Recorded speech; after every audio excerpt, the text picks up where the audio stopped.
Hi there, good afternoon. Yes, some lively weather through the next 24 hours as a result. The Met Office have a yellow weather warning in force for thunderstorms which are likely to bring the risk of flooding. Here are the location of some of those thunderstorms by the afternoon. Top temperatures getting in around 36, maybe 37 degrees Celsius.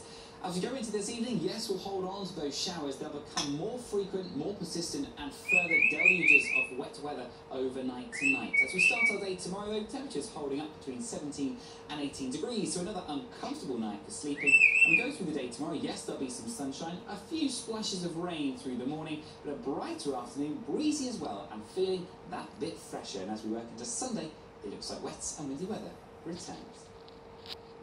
Greater Anglia Trains, sponsor of ITV Anglia Weather.